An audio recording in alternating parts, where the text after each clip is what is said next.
Halo Sobat Gen Z, pernah nggak sih kalian dalam hubungan pertemanan menjadi canggung hanya karena miskomunikasi dalam percakapan sehari-hari? Assalamualaikum Sobat Gen Z, kami dari kelompok 4 mata kuliah Ilmu Komunikasi, Prodi Manajemen Dakwah, Fakultas Dakwah dan Ilmu Komunikasi. Bersama saya Muhammad Hajar Rais dan dua rekan saya yang bernama Fuzi Wita Astuti dan Arbi Ramadana Nasution. Nah, sebenarnya ketika kita ngomongin Gen Z itu masalah itu tuh bukan karena pertengkaran ataupun pengkhianatan, tetapi biasanya masalah-masalah itu munculnya karena miskomunikasi dalam percakapan sehari-hari.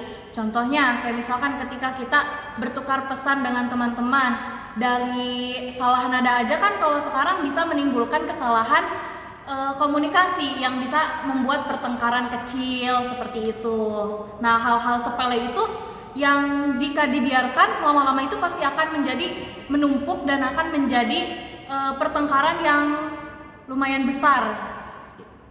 Nah, di era digital ini, Gen Z lebih suka berkomunikasi menggunakan chat, voice note, and story. Karena komunikasi jadi serba cepat. Tapi ironisnya, makin banyak kesalahpahaman yang terjadi. Gen Z lebih nyaman komunikasi lewat chat daripada tatap muka. Masalahnya, teks itu miskin ekspresi. Nada bercanda dianggap sinis, balasan singkat dianggap dingin, teks yang tidak dibalas langsung diasumsikan sebagai tanda nggak peduli.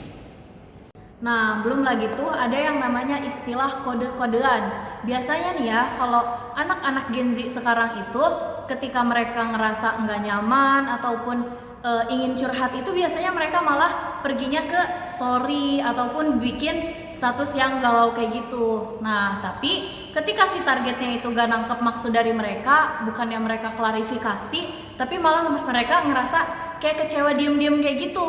Dari sinilah nih pertemanan mereka mulai merenggang, hubungan mereka mulai kerasa canggung.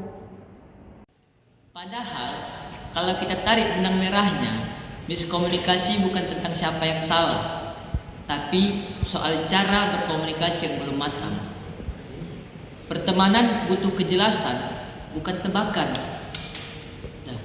Butuh keberanian ngomong jujur, bukan kode-kode samar.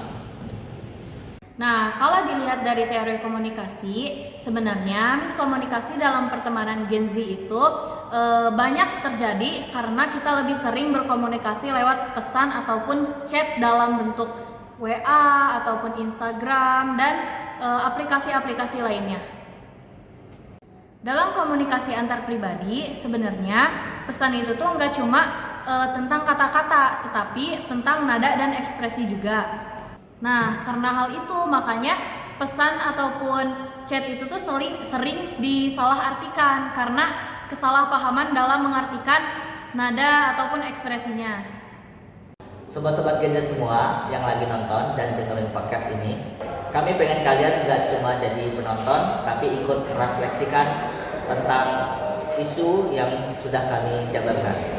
Caranya itu, tulis pengalaman kalian di kolom komentar atau share podcast ini ke teman-teman kalian. Lebih baik menjadi tenang dan senang daripada harus menuntut orang untuk membahagiakan.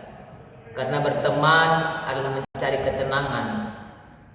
Di dalam filsafat Stoa, ketenangan itu adalah kunci cara untuk mengendalikan diri sendiri.